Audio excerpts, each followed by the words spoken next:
So talking to Lawrie Hooper, were you just grandstanding when you attempted to derail the whole budget debate today by not voting for standing orders? No, so this is a really interesting position the Treasury have put us in because they've managed to completely screw everything up. They missed the filing deadlines. They've said it was because of the House of Keys vote last week, but that's not the case. The House of Keys didn't ask them to do what they've done. We asked them to separate the vote out. So, yeah, anyway, they've managed to shoot themselves in the face with this one. But ultimately, I know that we don't have the votes to cancel the budget. That pressure isn't there. But anything we can do to stop a disastrous budget getting passed and to force the government to think again has to be worth doing. And you say it's a disastrous budget, but it looks on the face of it, from what information we have been given, to be a kind of a steady as she goes budget. People are still worse off than they were 2 years ago, but then less worse off than they were last year, particularly in relation to tax and NI. I think the challenge you've got is the things that we're told aren't necessarily the whole truth, and that was kind of the point I tried making this morning.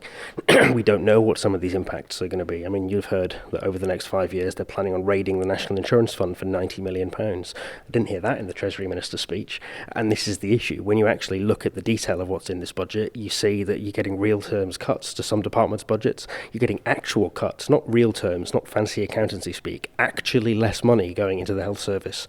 And you're looking at this going, what is going on here? At least tell us what you're going to do and tell us how you think this is going to work, because otherwise we're going to end up passing a budget today and what we're going to see come down the line are significant cuts to services or prices going up across the board, and the government will just turn back around and say, oh, but you all voted for the budget, you knew this was coming.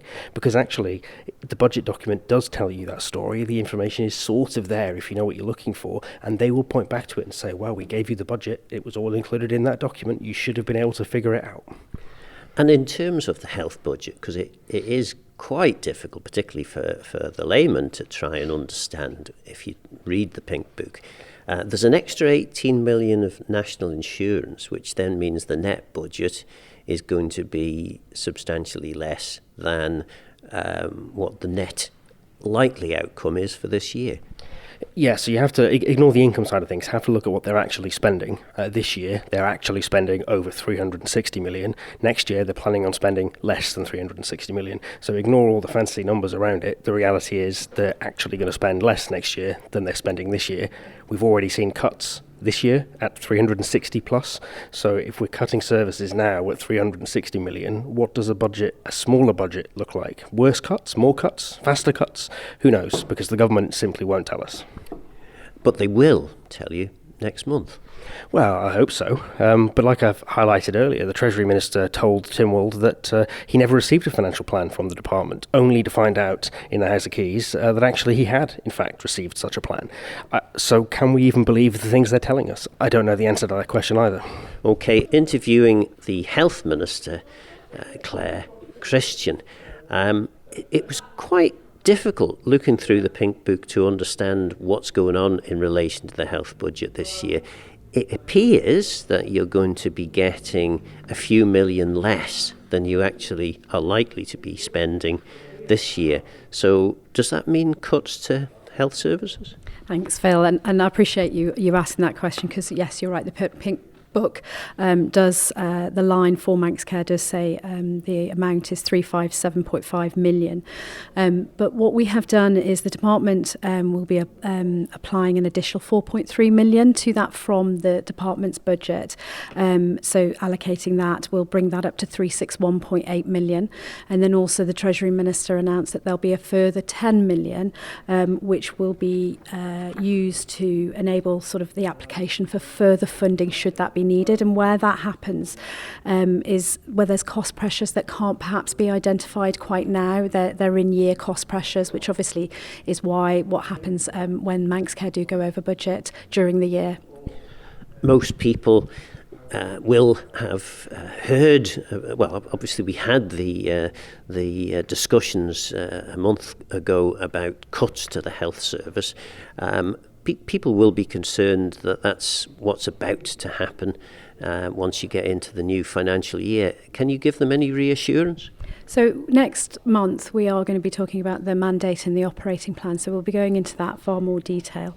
But what I can just give you as an overview of that is so that we're going to be driving productivity and efficiency to seek and maintain the 24-25 levels of elective activity, which I think is really important to reassure people. We're going to be redirecting budget towards care in the community, Phil, and that for me is something that's been really important since I've been in post, and reassuring people alongside safeguarding urgent and emergency and cancer services.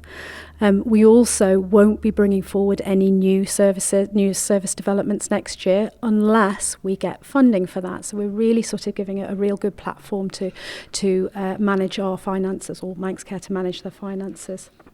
So effectively, because you use a little bit of health jargon there, you are at least going to provide the same level of service as we've had this year. Yeah, I mean, obviously, we're going to be looking at making sure that it's safe. That's absolutely paramount. But yeah, it's really important that we'll go through that level of detail. The previous health minister himself, indicated in his speech last year that there are developments, changes to services, and I think that's, it's interesting that he's using languages such as cuts, whereas in his own speech he used the language which I'm using, and just to quote him, "The landscape of healthcare is ever evolving and we must be prepared to meet the changing needs of our population, and this requires a willingness to embrace innovation, explore new models of care of delivery and collaborate across disciplines and sectors." So even he was identifying new models of care and delivery to be more efficient in his own speech last year.